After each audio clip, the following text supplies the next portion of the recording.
Howdy, Hermits, and welcome to episode 2 of The Last Dragon Priest, our homebrew 5e setting. Gremlin, you're very distracting. Yeah, we have a cat right now reaching underneath a table, whining that she can't reach whatever's underneath there, and if we lift the table, there's nothing there. There's never anything There's under there. Never anything there. So episode 2. It is episode 2. I'm Chris, your humble DM, and this is my favorite player and girlfriend, Lauren. Hi. Playing Estrella this time. And last time. And every time forthwith. I mean, for the most part. Yes, all the times. Yep. Yeah.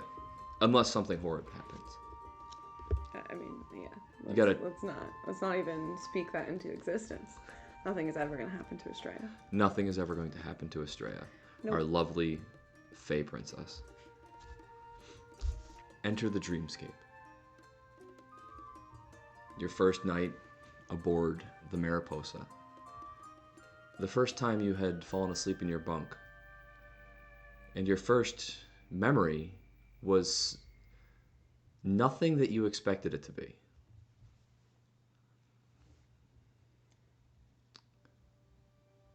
The void that you saw when you looked into your supervisor's eyes, that emptiness that you felt, is mirrored in your soul. You've betrayed someone that you cared for.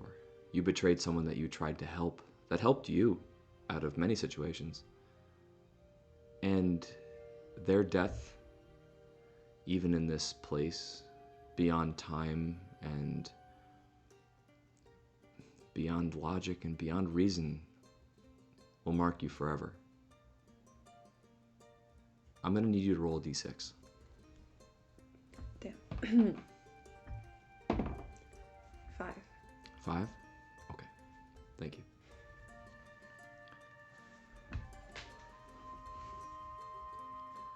So the blood-smeared mast, though your friend's body laying at its base, blood pooling around him from his cracked skull and from his ruptured organs with the force of the blast that caused him to sail into it, caused by you.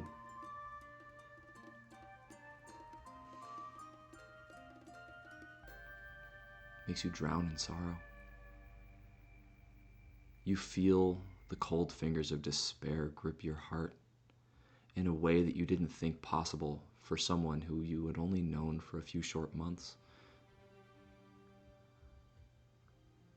Time is still stopped on that ship outside of the Skull Cave, a place that had already changed your life in the distant past, but now has changed your life again.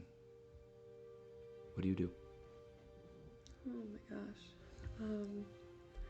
Obviously distraught by what happened. I'm going to look around and see who was around me. Did anyone witness that? Is everyone gone? Please roll a d20.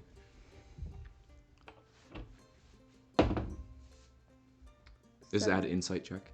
Insight? Okay. Yes. 20 then. Combined 20. Combined 20? Fantastic. As you look around, you notice that people are starting to move from the stillness that pervaded this area. It was as if time had stopped, and now it's slowly starting to reassert itself. The memory is still a memory.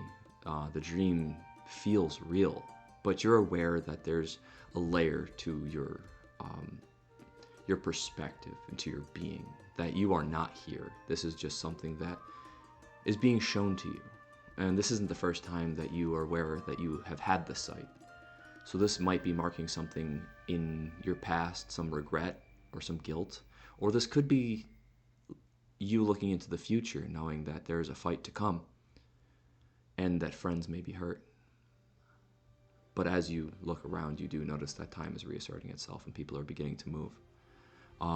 This is not you remember on this particular voyage, this was your first voyage by yourself, where your captain, where your father had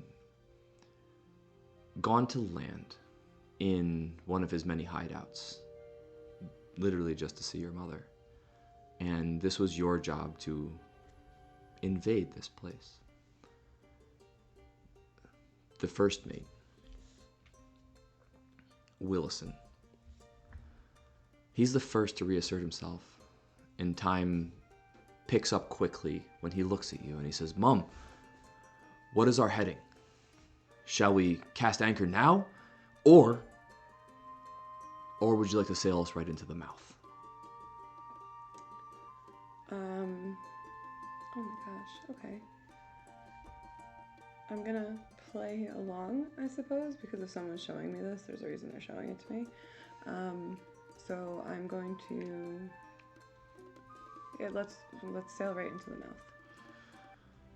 The mouth of the cave ahead of you was built long ago by an island, the race of beings that dwelt on this island, that only bits and pieces and small bones have never been found, and they had carved this entrance onto this island into their vast underground cave network into the likeness of a gigantic skull.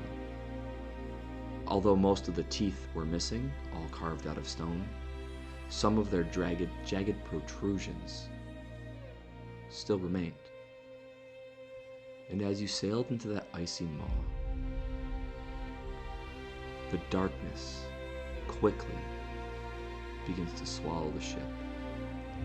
And you feel those icy fingers of despair actually begin to release. You feel a sense of buoyancy. You feel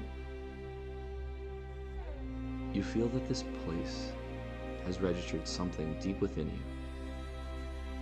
You feel recognition, and it resonates down to your fingertips. This feeling is the same when you had made this decision all those years ago. And you remember that a magic aura protected this place to lull you into a false sense of security. I need you to roll a d20. Perception check. Also a combined 20. Also a combined 20. You feel the eyes of many beings, many things, watching you. Not that they're dangerous, but that they are aware of your passage and they are marking it. You do not see them. The darkness is too absolute. Even as a fae who can see in darkness, it is not something that you can pierce. Perhaps they are just out of sight. This cave entrance is a couple hundred feet long. And the waters are becalmed preternaturally. The normal life and normal movements about the ship have now reasserted themselves. People are throwing the rigging, pulling the sails, the oars have come out. Things are reasserting themselves to normal. This is matching a memory, and you're not sure why.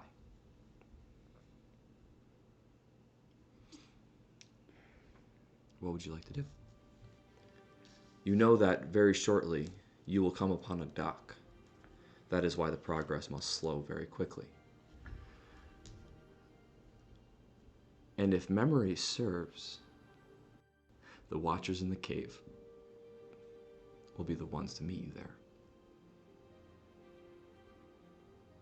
Okay.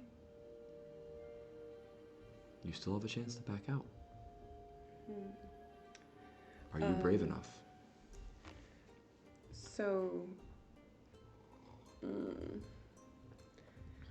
say, I don't even say I don't remember that memory specifically, and I don't know what is waiting for me ahead, right? Mm-hmm. Can I roll an insight check to Recall details? To recall details? Yeah, that would be an insight check, okay. Absolutely. All right, cool. I would like to do that to kind of make that decision. So 14. 14.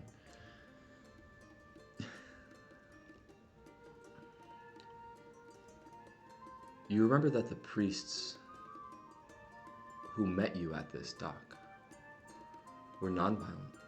You recall the priestess, Lilith, that she commented on the beauty of your hair and how she had never seen something that matched the moonlight so strongly.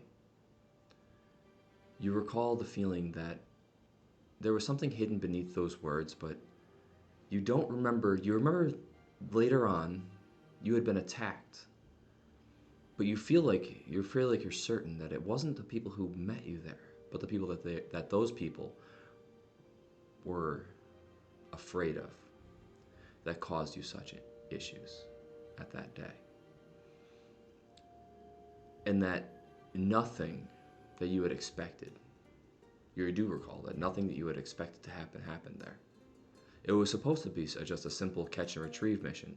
You were there to pick up some boxes of some unique items and vegetation that grew within the caves at these priests' harvests, and that these priestesses and priests also imbibed on in order to become closer to their god. And you were just there to simply pick up your cargo and leave. But when you were there, they asked you to delve into the caves, into the darkness that they were afraid to enter, because every time they did, less people came back than who initially entered. Okay. Then I would definitely like to go in and help them again. Okay. Because I would imagine, yeah, no, I want to help them. Okay.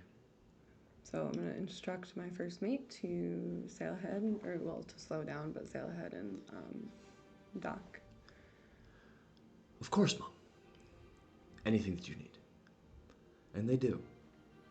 He calls a call to pull in the sails fully, and to drop anchor at the nearest dock, and that it is shortly sighted as they light the lanterns and put them on the prow and around the ship, so that you are a veritable beacon in the darkness, a place of safety in the unknown. And shortly, you see a large stone dock with beautifully ornate carved pillars piercing into the calm waters appear in the distance. Slow, your first mate calls. Ready ropes, tie up. And on the dock is a woman, or a figure that appears to be womanly in shape, completely berobed in the deepest purple that almost matches the bruised starry nights that you would see on the open ocean.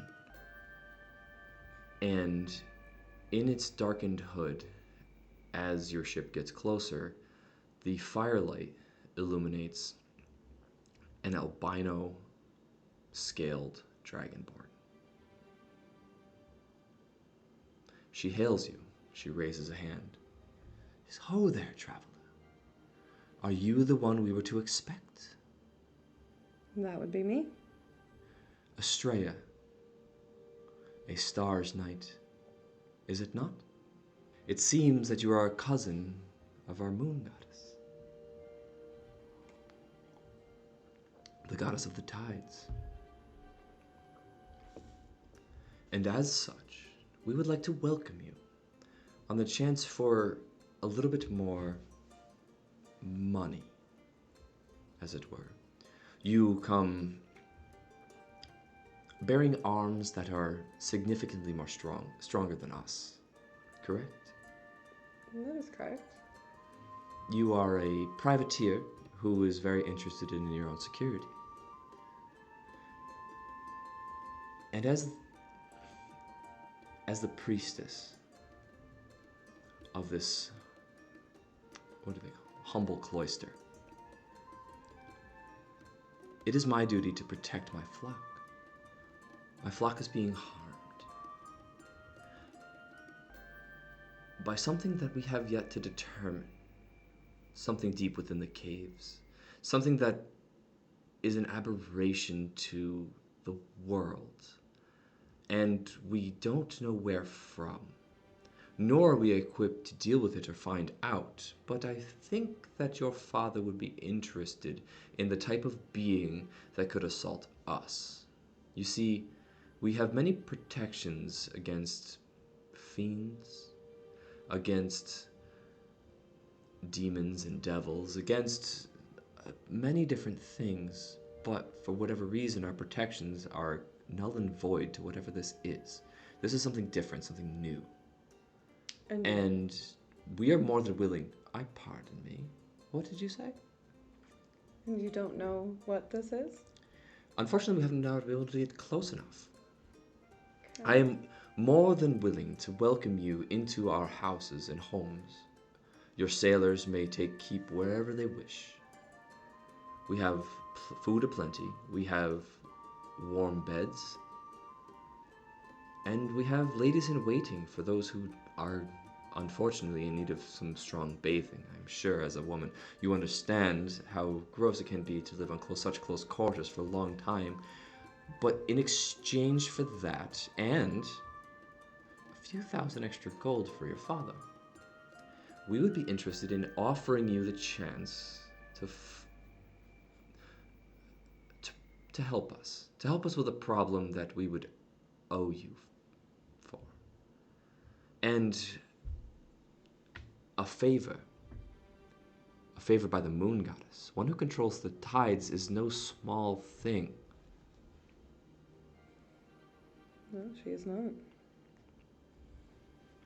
What do you say?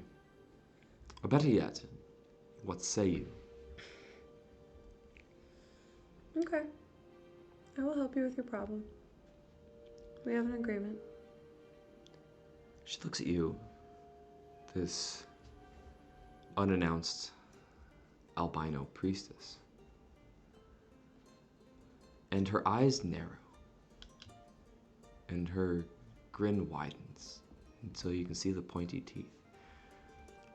And she says to you, "That is wonderful." And with a wave and a flourish, she lights all of the torches that line the way to the abbey that is built into the cave structure itself, not a few hundred feet away. And from this abbey come about a dozen strong-looking men that begin to help tie off your ship and pull it closer in and help you with the gangplank and start loading in all of the cargo that is meant for your cargo hold. So as your cargo hold is loaded and your crew is moving about their jobs, you disembark to meet the purple-clothed priestess who is on the pier. She reaches out a hand and says, "Let me introduce myself to you. I know your name to be Estrella, but I don't know if you know mine." I don't. I am Biria Aluvita, and it is a pleasure to make your acquaintance. It's a pleasure to meet you as well.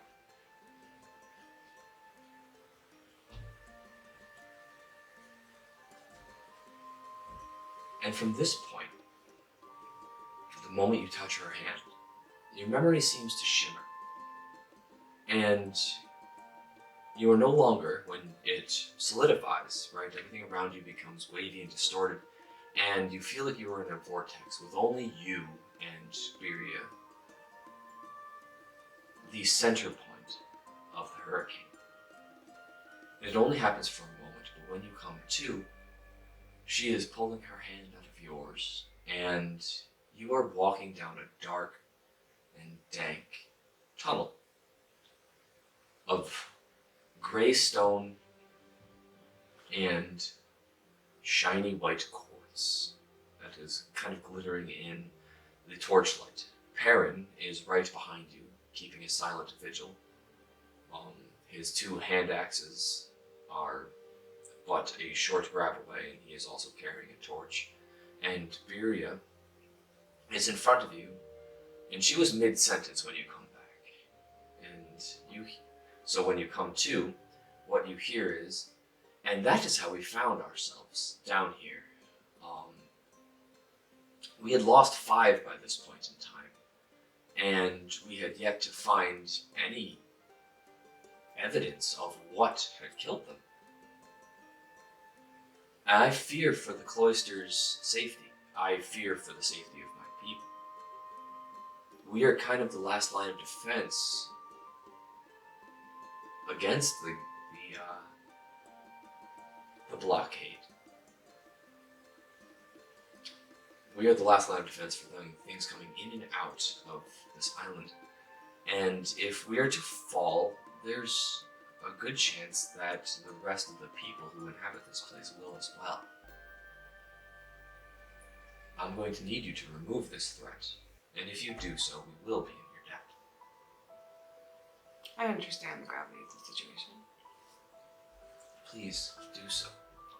Now, ahead, a few short steps away, and as you round a corner, this is what she's saying, ahead of you are two openings.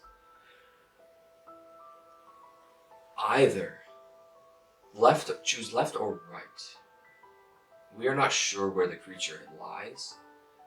Both tunnels seem to interconnect and weave in between each other at random. And if you're not careful, you might lose your way. I offer you a gift. It is the light of Illuviton. It is a family heirloom. It is a ring that will get you back to the cloister, no matter which route you take. If you choose the right one, just know that the passage becomes very steep. It becomes very dangerous. And without the right climbing gear or the ability to levitate, now I know you can fly, but your partner cannot. It will be dangerous. However, it is not trapped. The left passage seems to be trapped. It seems that to me that this creature of unknown origin has intelligence above that which what I expect, because our own people had walked into traps such as pitfall traps and holes dug into the ground that snapped legs, and unfortunately in our rush we had to leave them down. If you do deal with this demon, whatever it is, I would ask that, have you the time,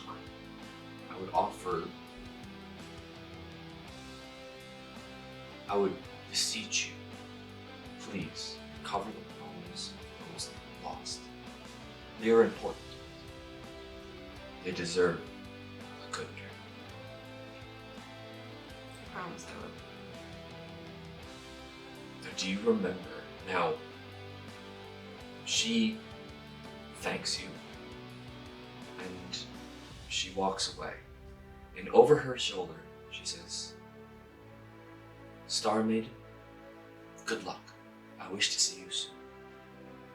Thank you. You remember it begins to shimmer again, but before it does, I would like to know, do you choose the left or the right tunnel? I'm going to choose the right passage that is not trapped.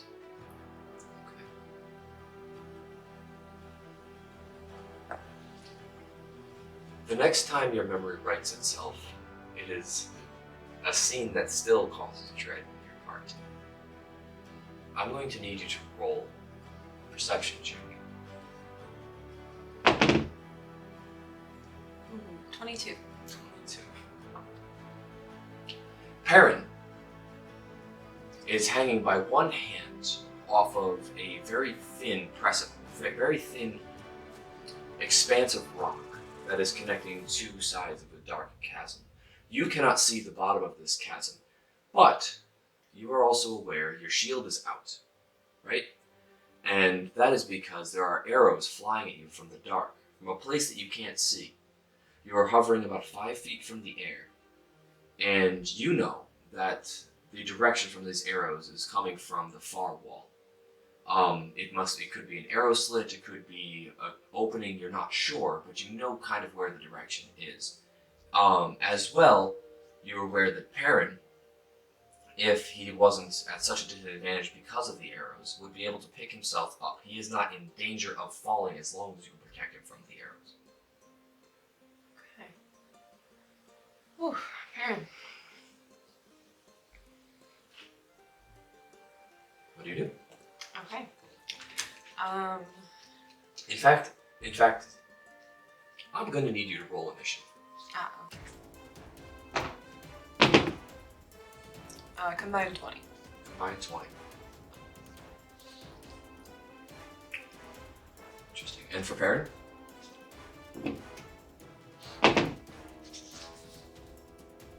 12.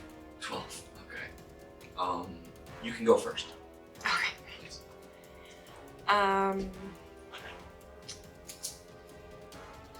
So I know what wall the arrows are coming from, but I can't see who's shooting them. Correct. I have to protect Perrin from that. Ooh, which is difficult. For a number of reasons. Oh, can I cast Misty Step on another person? Cannot. No, it's only for myself. Yes. Okay. And how far are the arrows being shot at us? Like, what's the distance of archers? You need to roll a perception. Oh, no, you actually rolled a perception. You rolled 22. You would know that they're about 100 feet away. Okay, alright. Well, that's unfortunate.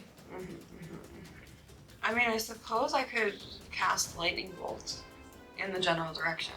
You could. And see if I can take out any people. It's a 100-foot line. Good. So that would be long enough, correct? Okay. So each creature in line must make a dexterity saving throw. Right. So I'm gonna literally just shoot it towards that part of the cave.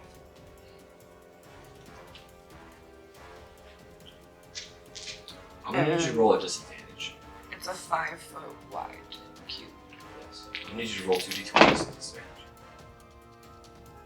Okay. Add in your spellcasting modifier. Just for your chance to hit. Which is wisdom. Right. So And your plus three. proficiency skills. Okay, so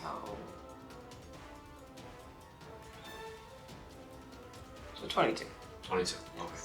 So you do aim it at the correct place. Just making sure you have a chance to hit. I have to roll dexterity saving throw? Dexterity saving throw. What do I have to beat? That would be my Your spell save DC. spell save. Thank you. That was the phrase. It's 14. 14. Okay. Yes. Well, I rolled a 13. Or no. Yes, 13. A 13. Okay, so you're gonna take 8d6 lightning damage. Awesome. So I have 4d6.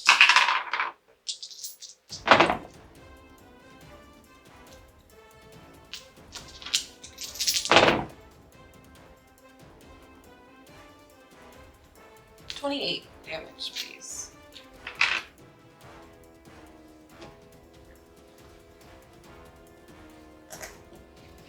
Awesome. You hear from that area, you hear a scream. And then following the scream, there is a very deep, very dark sound emanating from that area. And it echoes around the cavern. I have to ask, do you speak Infernal? I do not. Or Abyssal? I speak Abyssal. You do speak Abyssal? Yes. Okay. These words are echoed in Abyssal. It's dark and halting cadence, vibrating the very bones in your being. And it says, "You will step softly in my domain. All shall bow before me. The sea is mine. I am not to be trifled with. And I need you to roll a charisma saving throw." I have rolled a 1. Okay. You are frightened. Fair. I'm gonna need you to roll an insight check to see if you are. Actually, I need you to roll an arcana check, or even a nature history, whichever's higher. Well, nature is highest. Which then gives me a 23. So you are actually familiar with this type of magic. You have only heard of it. This is something that your father had made you aware of. That in the deep, in the darkness of the ocean, at places that no living being, at pressures that no living being can withstand, there is a creature that is not like any other. It is unique. There is only one of them. It is known as the Kraken.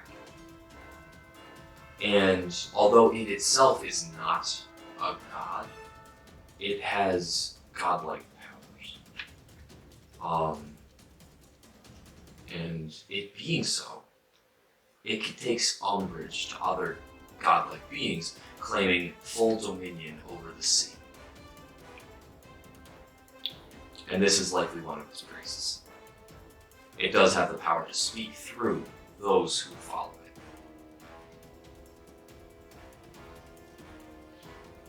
So you do know. You are also not frightened.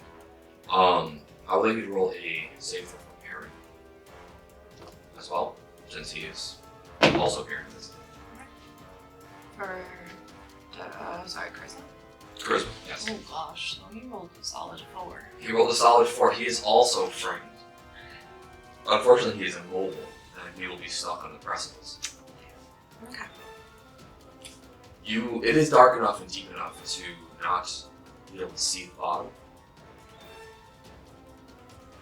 Unfortunately,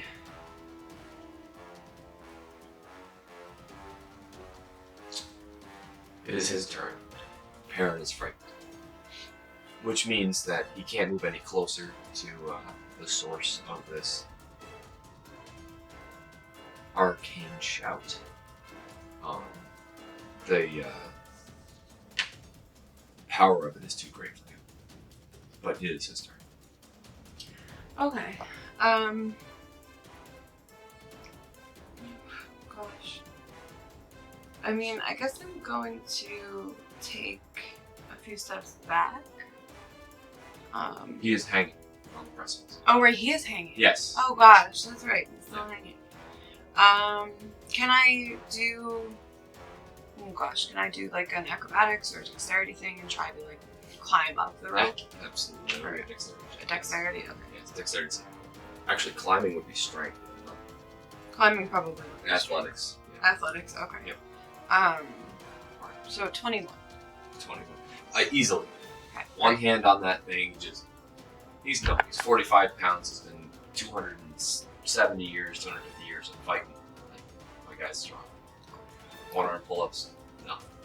Great. Have I taken any damage at all? You've not. You're No. full health. Alright, great. You just simply slept. Beautiful. Then that's it for me. That's it? That's it for parents. That's it? Just movement? Yep. No action, major action? I mean, I suppose I could shoot a slingshot 30 feet into the air, but that's not really going to do much. This is true. So I think I'll pass on that action. Yeah. Straight. Okay. My turn again. Yes. I'm going to. Did I get any indication that whatever I hit moved, or You can roll an insight check. You can't see out that far. you can't see that? No, yeah. Okay. This would be at disadvantage, so you're relying solely on your ability to hear. Okay. All right. Well, I'm gonna hit him with lightning bolt again. All right. You should have cast it. Cast. Fantastic. Yes. But I have to do that at disadvantage, or can I just cast that? You can cast that. Lightning bolt? Yeah. Cast it at disadvantage. Okay. I apologize. You just cast it, and I roll. Right. You roll. Okay, Yeah, that's what I in thought. that particular situation, you have to see if you hit that same spot, that first spot, Right. because you couldn't see it, Right. right? Okay. But now you know where it is. Aiming at that same spot is Oh, okay. Okay. going to be fine. Okay. So then I would like to cast lightning bolt again, which requires a dexterity saving throw on your part. Awesome.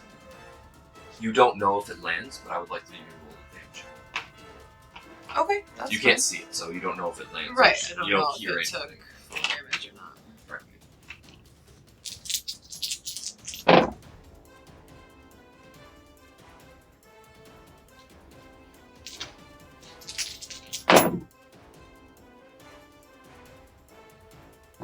29. You hear nothing. And from a different spot, I need you to roll, actually a much closer spot. I need you feel a gust of wind begin to pick up, and I need you to roll a strength check. For a parent or myself? No, for yourself. That's a 3. That's a 3.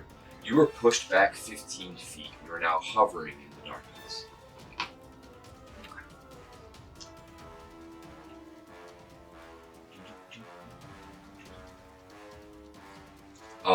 I would also need you to roll a perception check to see if you can determine where this actually originates. 12. No. Came from a general direction, but you can't determine the pinpoint origin at all. It is now Perrin's turn again. Okay. Well. Okay, it's Perrin's turn? Yeah. Perrin,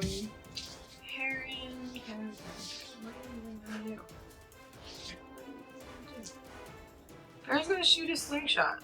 Can he see where? Can he hear? Can he have a different perception? You can. Right.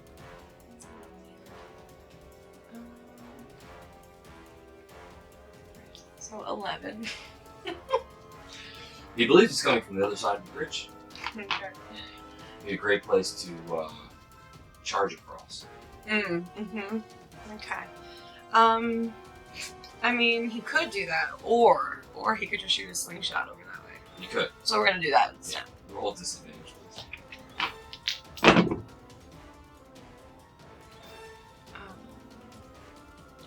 So 14. 14. Yes. No. No. Not even. I didn't think so. Okay.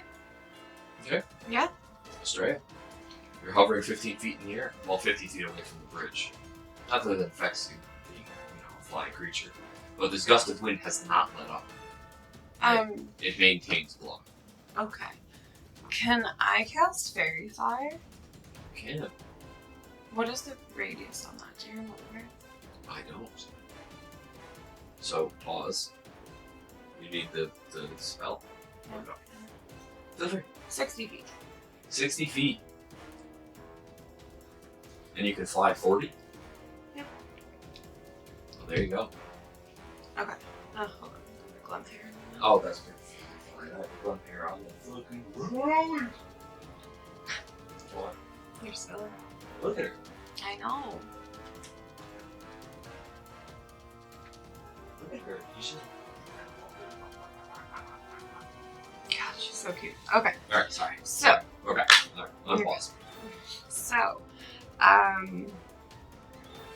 Yes. That was it, right? Perrin is done. Perrin's turn is over. Parents' turn is over. It is yours. And then it's my turn. Yep. So, for my turn, I am going to cast Fairy Fire. Where? I'm going to fly towards the bridge. Okay. Another 20 feet. Yep. I'm going to cast Fairy Fire there, Along the bridge? along the bridge. And that should be a 60-foot radius. Yeah, so you light up all the way to the other side of the bridge, which is about 30 feet away from you.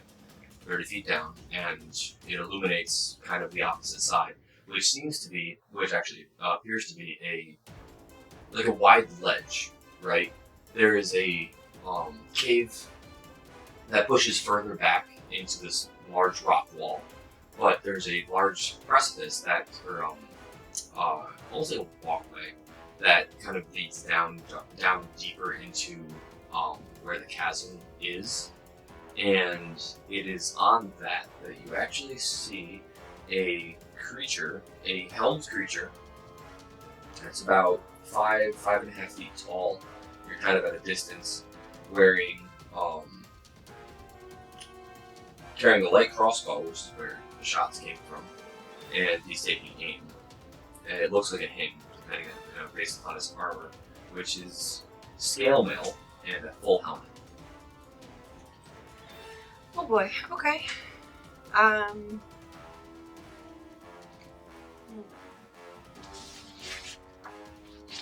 And about how many feet away from I am? About 30, from him 30, and I? 35 feet Okay. away from you. He had closed the distance, the gap, to about 60 feet until you flew 25 feet forward. Right, okay, so I'm gonna stay where I am then. And have that be it for me. Okay. Alright. So him, now illuminated by fairy fire, decides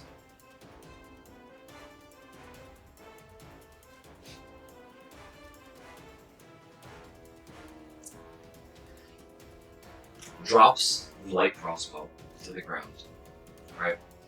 And casts from his hand this illuminated, also looks like a bolt of radiant light, and casts it at you.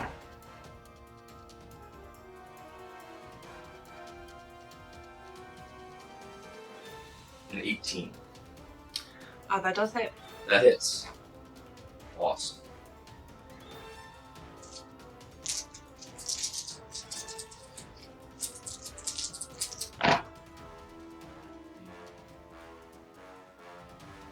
$17 damage. Cast Guiding Bolt.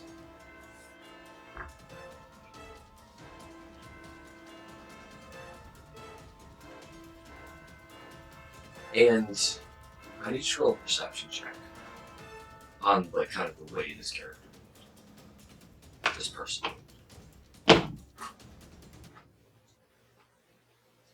15.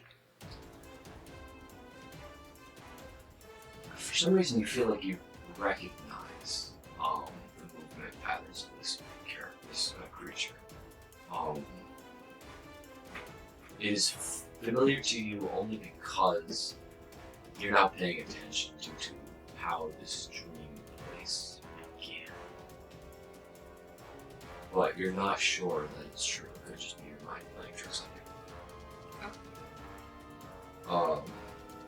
As well, he moves about 20 feet to his left and starts to try to fade into the shadows of the cave mouth. Or, well, Parents. Okay, so, how many feet away from him, from his parent? At this point, about 50. 50? Okay. Well, parent's gonna, actually.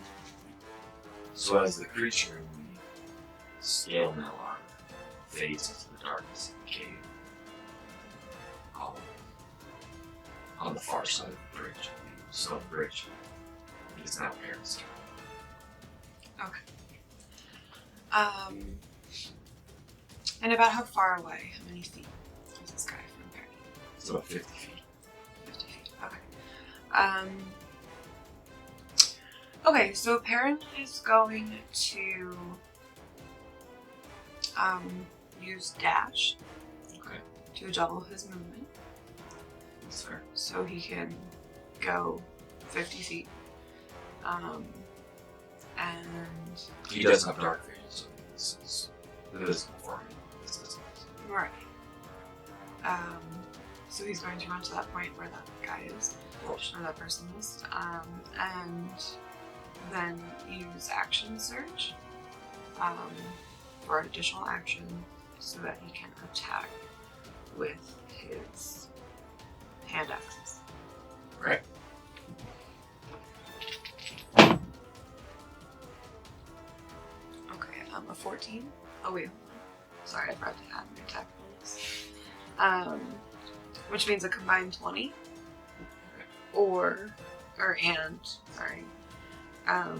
And a 14. 20. 20.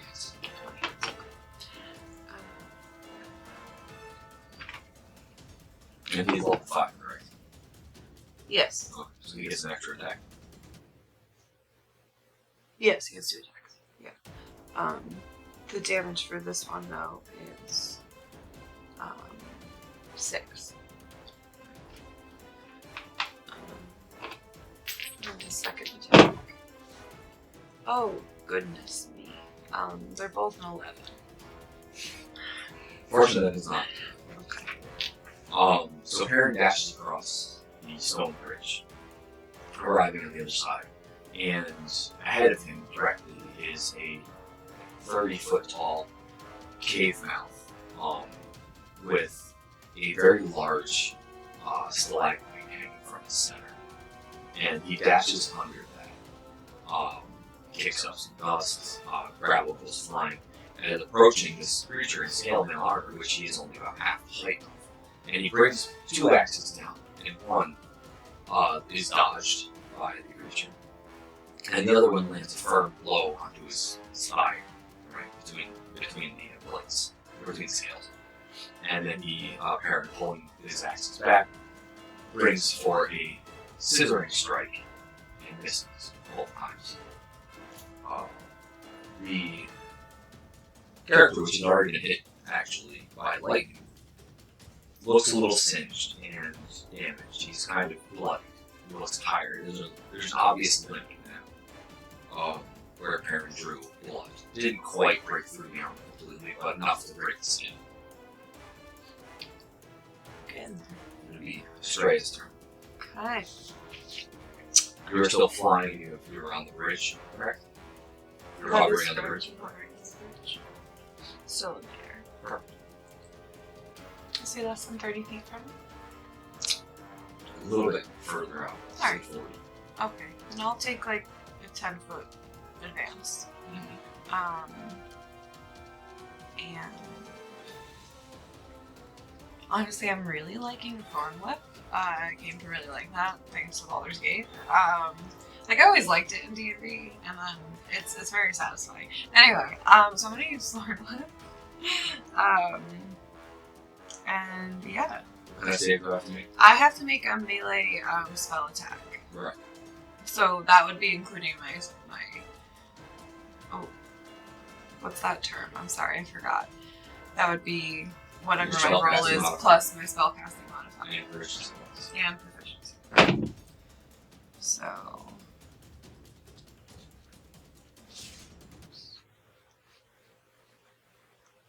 So it's 12. 12. Yeah. I know. That's including your personal ones? Yeah, I rolled a little low. That's just not. Okay. Still have bonus action. Okay. If you have It happens. Action.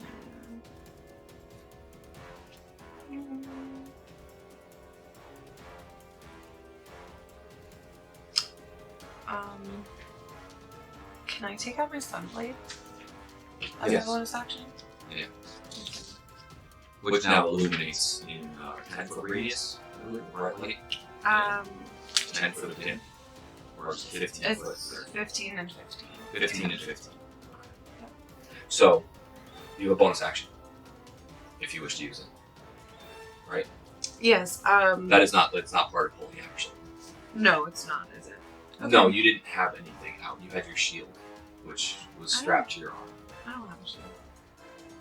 I thought you had your shield. I thought you had a round buckler. I don't think so. That's not in any of my notes. I'm pretty certain I have some notes that state you have a buckler strapped to your arm. No bonus actions. No bonus actions. Awesome. So now comes the fun part, because we are who we are, right? I believe what I'm going to cast is I'm going to clap my hands, and from my hands, or from the hands of the scale-mailed creature who is retreating down the tunnel due to the fact that Perrin is very close to him and he will provoke an attack for opportunity, I'm going to cast Thunder Wave with that clap. So after my clap blows this sonorous wave of sonic energy.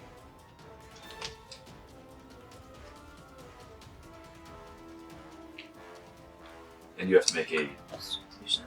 what saving throw is it? You have the Constitution. Constitution saving Sorry, throw. that's what I was looking for. And it's 3d8, correct? I'm sorry. First level is 2d8. Second level is 3. Of course. Okay.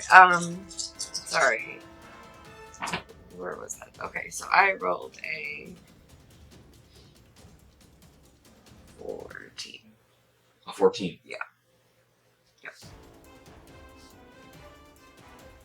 And you save. What about Perrin? Perrin rolls. Perrin, why do you suck at rolling? A 9. Perrin is flung back 10 feet, Sorry. and he is flung against the cave wall, taking an extra, and he flew 10 feet, he's going to take an extra 2 damage, but he takes 11 in total. You take 4. Or the creature takes off running as fast as they can.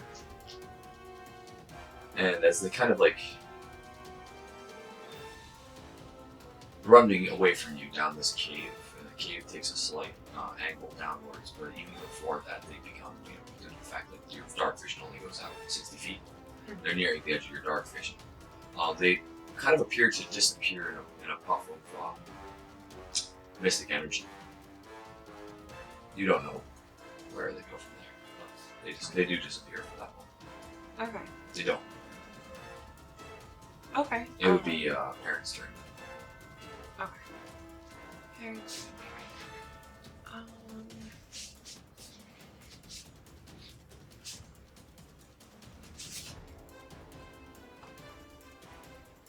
I mean, Perrin's gonna follow him. He's gonna walk in the direction that he went in, towards where he disappeared from. Was that within my range of motion, which is 25 feet? Definitely. Okay. I need you to roll a perception check, though. Ooh, nat 20. Nat 20. Yeah. Perrin's used to this, right? He's been at this a long time. You know, he cast Misty Step, and he is likely about 60 feet down, further down the tunnel. Okay. Gotcha. Right. Okay. Perrin's also on guard for any surprises. Okay.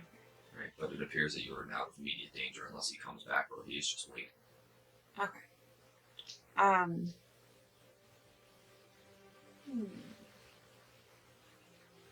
Okay, I'm gonna continue down the path, right? Just continue down the path, to the extent of my movement speed. And then I would like to use my dash as well, actually, and go an additional 25 feet. Mm-hmm. Yeah. That would be it, though. Alright, as you do, so you're dashing about 50 feet, 60 feet down this tunnel, or 50 feet down this tunnel, or this cavern, right? And as you do, where it had slightly sloped downwards, you're nearing where it begins to plateau off, and there seems to be some bluish glow in the distance, about 60 feet away. The cave has also gotten surprisingly smaller. It's now, the walls are only about 10 feet off either side of you, and maybe the ceiling is 15 feet above. So Perrin is like very well aware of, as a deep gnome, of kind of like how caverns work, and he knows that this particular area was carved, and whatever you're tunneling into is very, very old. Like, he can smell the loaminess of this the ancient funguses that are growing between the cracks. The stones beneath his feet begin to become cobbled. He doesn't see any danger, but he's aware that this is something that had been long hidden and has recently, come back alive. Right? But no, he doesn't see anything else. And he does get further down. It is a straight line. I'm gonna follow. Mm-hmm. Follow Perrin. Also use my dash so I can kind of catch up to him. However, then that gives me a 80-foot flying speed. 80-foot flying speed, yes, right. So where does 80 feet bring me? Where does 80 feet, right? So where did they do? Yeah. So you're going further down this tunnel, and this blue glow has now become spots of like lichen that is growing on the walls and ceiling. Enough just to know that the floor beneath your feet are these large 10 by 10 foot, perfectly smooth stone slabs. And you're approaching what looks like dwarven architecture. And you notice that because there's a room ahead. You can't quite see into the room, but you can see the archway that ends at where the entrance is. And there's dwarven symbols that you can't quite make out. They're rough and worn with age. Not that you can't see them, but they're just very, very worn with age. You have to be much closer and make an insight check to see them. You do not see this character. You're actually out of battle at this point in time. Okay. They are. They're not coming back. Okay. Well, not that you are aware of. Not for the moment. Okay. Cool. All right. Like, it just doesn't feel like there's But there's a threat. Okay. Then I would definitely like to move closer to the writing and do an insight check. Okay.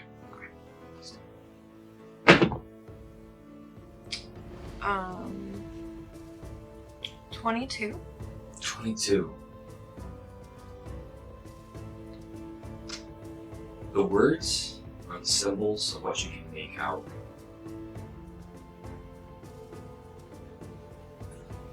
You can see the.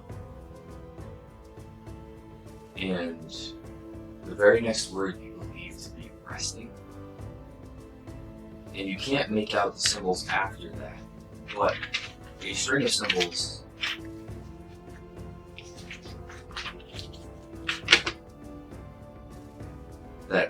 that you do recognize as Einstein.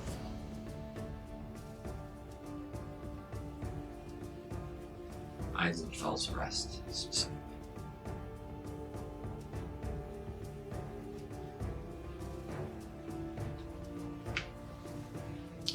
And do I know who or what Eisenfeld is? Eisenfeld is a hero among the dwarves. He himself was one of the only recorded half-dwarven people, mixed with human. And he created an alchemical way of metallurgy that created very flexible and malleable weaponry that couldn't be broken and maintained their edge when put into like swords or sabers or anything that was cutting. Maintained their edge in a way that only other magical weapons do. They were unique. One of the unique things is you heard of this thing called a blue sword, which was a 10-foot sword that was flexible enough, and there were creatures. There was an entire sect of dwarven battle priests called whipmancers that had a very specific fighting style with these swords. They could create a defense that it was said no projectile could pierce. These heroes in this realm. That is very cool. Hero and magic weapon maker. Cool. Alright. So theoretically there should be some cool stuff here. Theoretically. Okay. But it sounds like it's his resting place. Cool. Alright. Can we get through the door somehow? Is there a door? There is no door. No, there's no door. There is It's no just door. the writing on the wall. This is not even writing on the wall. It's actually a massive archway Oh. that has been carved from the natural stone. And from this point forward, this is all dwarven built, both machinery and buildings and tunnels. Cool. Right. Cool. Alright, well, let's venture forward. I need you to roll a dexterity saving throw, please. Yay. As you pass underneath this arch, you venture forward. 12. 12. for Estrella. Does Farah need one as well? Yes. Well, you walking together. Yeah. Oh, right. Yes. I mean, I'm flying. I'm always flying. Right. You had a 14. You hit 14. Yeah. As you go underneath this opening, you feel a welling of magic, right? And you feel it just in time, just in time to look up and call it a sharp shout as a glowing blue fireball comes from the ceiling, from what looks like a glowing crystal, and hits the ground beneath you, dealing 13 damage to you and Okay. Karen. Alright. So I'm unconscious. And Farah's fine, of course. It is parents' turn. Parent. Cool. You survived. Yes, Parent's fine. He's doing great. Parent's obviously going to feed Estrella a health potion. Mhm. And that is what, a D8 Yes. or D10? D8 plus 1. D8 plus 4. Okay. D8 plus 1. 6. That's fine. Plus 4. Yeah. That's pretty good. No, 2 plus 4. Oh, 2 plus 4. Yeah, 2 equals 6. Okay. Well, that's fine. It's fine, I'm up. Yeah, they're up. It's half. Okay, and then, is that a bonus action for Parent? An action? So that would be bonus action. Bonus action, okay. Then, Parent is going to shoot the crystal with his slingshot. Right. Right. Okay.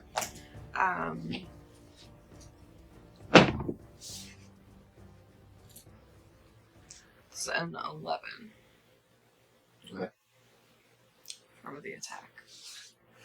The stone that you guys married was casts it at this glowing crystal. Unfortunately, his aim's a bit off.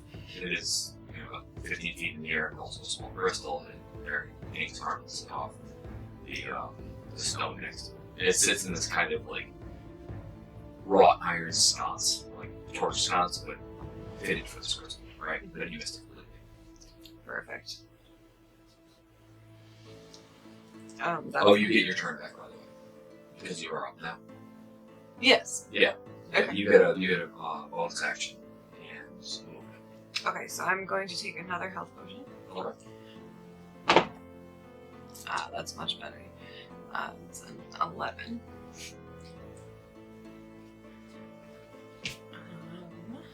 And then movement. In this room, man, describe this room that you wake up into. Because parents are paying attention to this kind of stuff. So this room has a what looks like a long either altar or workstation in the very center.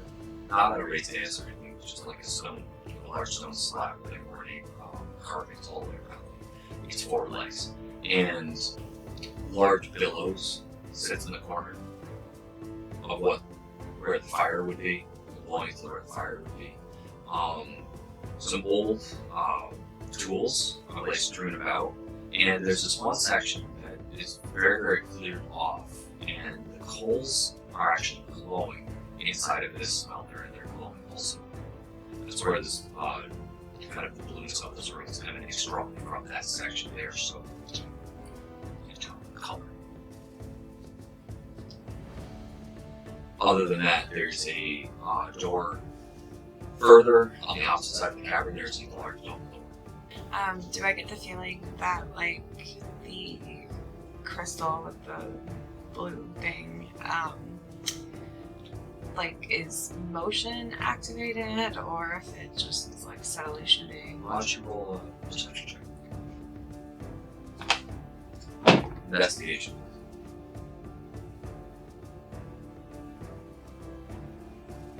18. 18? Yeah.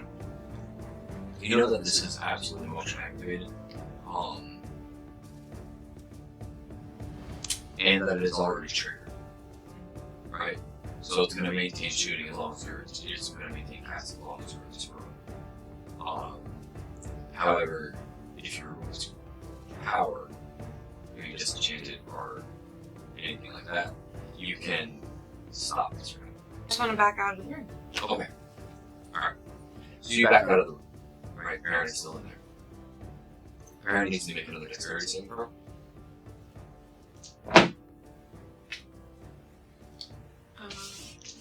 Combined 20. Combined 20. He absolutely dodges. Awesome. And he is still going to.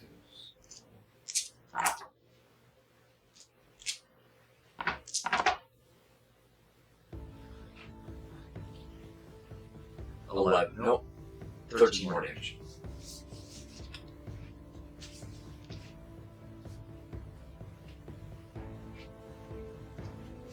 Okay. Now it's his turn. Okay. He is going. He's already in the room. Mhm. How far away is the door? You're pretty much 180 here within 10 feet. Okay, so he's gonna just run to the door. Okay. Oh, you mean the door on the outside of the room? Yeah. 40 feet away. Okay, so he'll use dash, Mhm. double his movement, and then run to the door. Attempt to open. Right. Yeah. So, I want you to roll one more dexterity saving throw. 11. 11. And then you tried to open the door? Yep. So as he tries to open the door, darts shoot out from the sides of this door. Because the door was trapped. It's also locked, so it doesn't.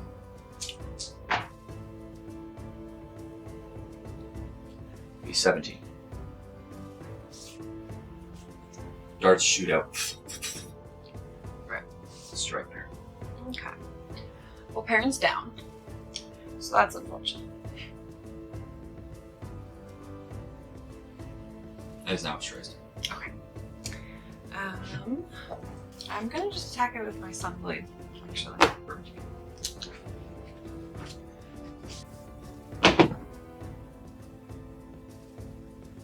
21. Hits.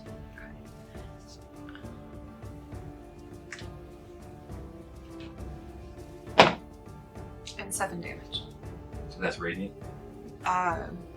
Sunblade, yes. Okay, it's radiant damage? Yep. Yeah, the crystal shatters into a million pieces harmlessly. Perfect. The dim glow that was coming from it goes dark as you break the enchantment that was on the crystal. Perfect. The room again grows quiet. No sign of the person we're fighting. This is a place that is very powerful in your memory because you almost lost a parent at this moment, right? As I said, this is going through a tree, right? That terror of that moment, that feeling of dread that you were going to lose one of your best friends, and so someone who you looked up to that as like an uncle, almost paralyzes you. And when you fly over to him to help him back up, you can see that he is barely breathing. Whoever this character is, whoever this creature is not something that you can fight right now. This is something from your nightmares. You remember that you had eventually gotten reacquainted with this creature, but it wasn't in this place. You were not prepared. What you went into, what you walked into unknowing, and no one was quite prepared for what you would meet down there. And as you reach down to help pair him up, the dream dissolves